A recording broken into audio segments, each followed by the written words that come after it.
আম্মা, আমার ভাবি তো তার বাবার বাড়িতে যাচ্ছে। এখন আমার মা তো একা, আর তিনি একটু অসুস্থ। অসুস্থ শরীর নিয়ে কাজ করতে সমস্যা হবে। তো আমি আমার কয়েকটা দিনের জন্য যাই আম্মা।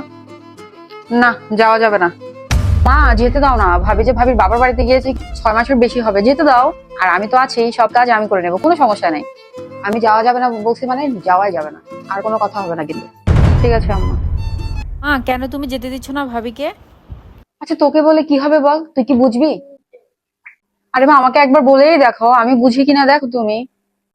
আচ্ছা, তুই যখন শুনতে চাচ্ছিস আমি তোকে বলি, ও যতবারই ওর বাবার বাড়িতে যায় আমাকে কখনো বলার প্রয়োজন মনে করেনি। ওর যখন ইচ্ছা হয় আর তখনই চলে যায়।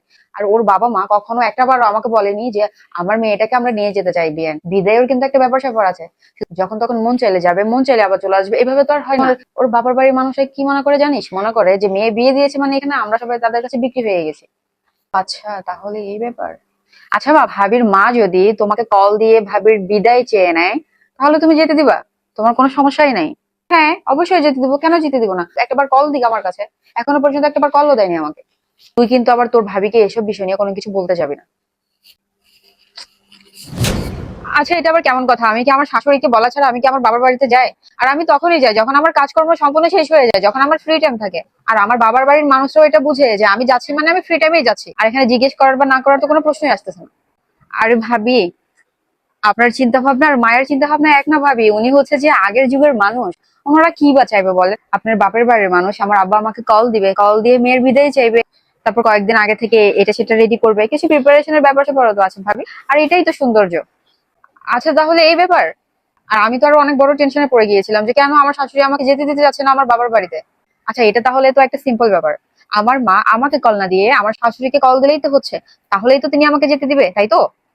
ভাবি, সমস্যা তো এখানেই। আপনার আব্বা আম্মা হোক যে হোক, আমার আম্মাকে কল দিবে, কল দিয়ে বলবে যে মেয়েকে পাঠানোর কথা। তখন দেখবেন যে আপনার শাশুড়ি আপনাকে খুশি খুশি মনে যেতে দিচ্ছে, আর আপনিও মাইন্ড ফ্রেশ হয়ে এখান থেকে আপনার বাবার বাড়িতে যেতে পারবেন।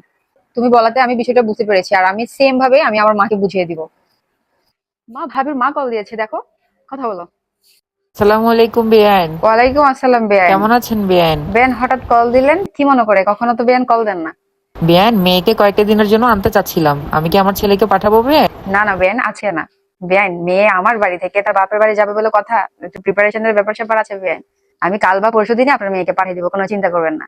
আচ্ছা, ঠিক আছে বেআইন। বৌমা, এদিকে আসো।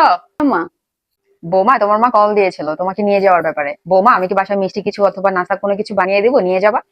না মা, এত ঝামেলা করতে হবে না, আমি যাওয়ার সময় কিনে নিতে পারবো। তাহলে তোমার কি কি লাগে, কি কি জিনিসপত্র গোছাতে হবে, কি করতে হবে, তুমি এখন থেকেই গুছানো শুরু করে দাও বৌমা। আচ্ছা মা, ঠিক আছে, আমি সব গুছিয়ে নিচ্ছি।